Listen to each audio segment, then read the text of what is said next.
More people have stopped looking for work as they are discouraged by their prospects of securing employment under the current environment. Statistics South Africa data shows the number of discouraged job seekers rose by 201,000 or 6.9%.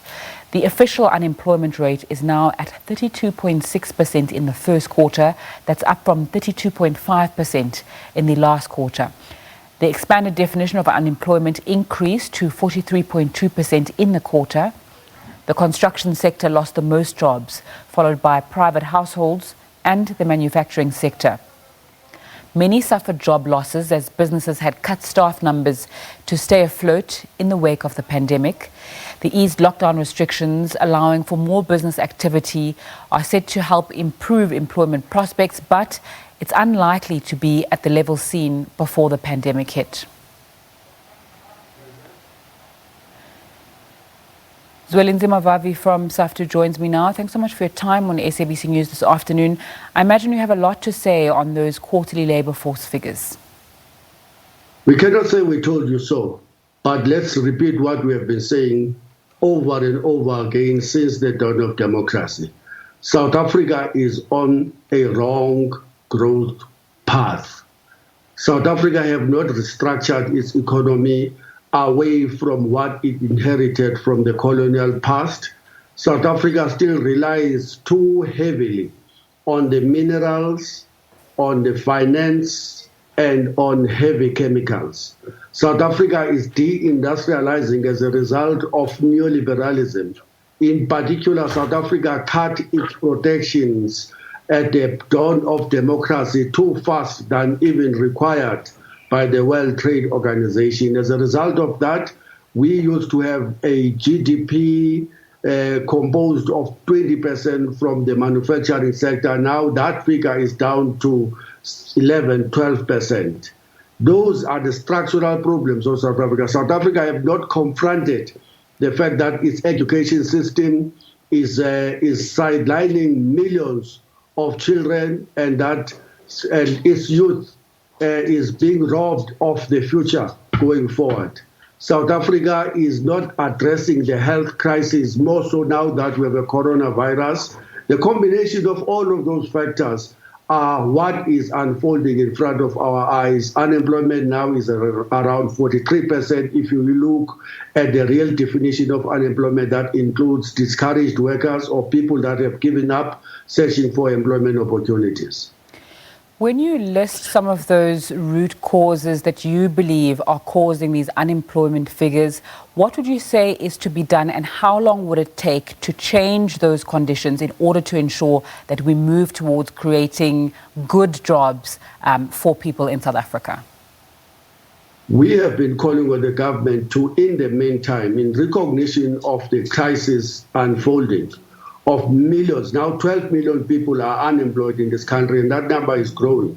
We have called for the government to introduce a real, big, sufficient measures to stop the flowing of blood from the economy.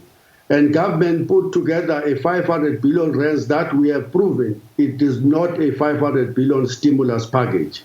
We're calling for a stimulus, a real stimulus package that will be above 1 trillion rands to make sure that the manufacturing sector is saved, to ensure that the jobs that are now at risk as we enter the third wave of the coronavirus are saved, to introduce a basic income grant, to ensure that the numbers of women that are looking after our children are reduced by ensuring that we support them more directly, and so that we can then put the economy in a growth path that will industrialize, that will build the manufacturing sector, that will address the property-less poverty of our people, or the property poverty in relation to both land, minerals, and property in general. Unless we can get the black majority participating in the economy as equal partners with their white counterparts,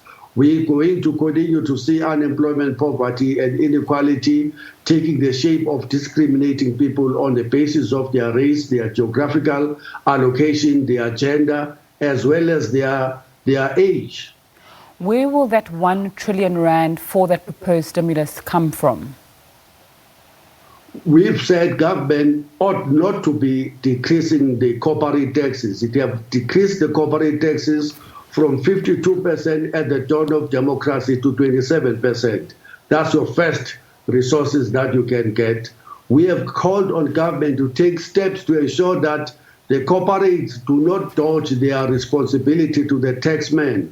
And according to the commission established by the government, led by Judge Dennis, we are losing a 250 billion rands out of those activities. We have asked the government for ages that it must take steps to ensure that the illicit cash outflows out of this economy, which according to government amounts to between 300 and 400 billion rands annually, is stopped. Government only announced that it only succeeded to bring in 2.7 billion rands last year as a result of that activity. And government, we have said, must stop the corruption in its procurement budget, currently estimated by government officials to be anything between 35 and 40% of that procurement budget. We ask the government to stop that, and that made us to lose a 350 billion rands. Put all of those billions together, you've got your trillion. If there is a sense of corruption and there's a culture of corruption, as you were speaking about, you can't just ask people to stop stealing money. It's going to continue if that's been the status quo. So that's not an option. What's to be done?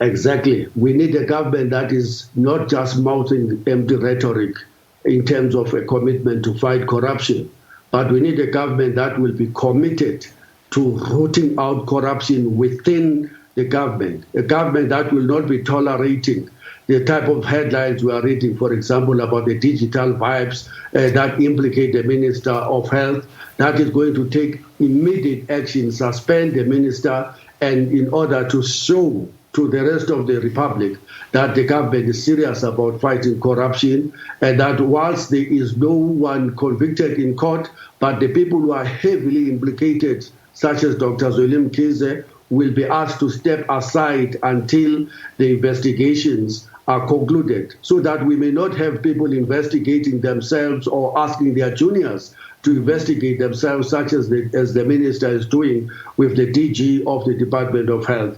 Once we do that and we show that we are serious about corruption at the executive level, that message will filter down right to the local government, and that the rate of looting that we have now become so accustomed to will be stopped. Unfortunately, the government have not shown us that it is serious in the struggle against corruption within its own ranks.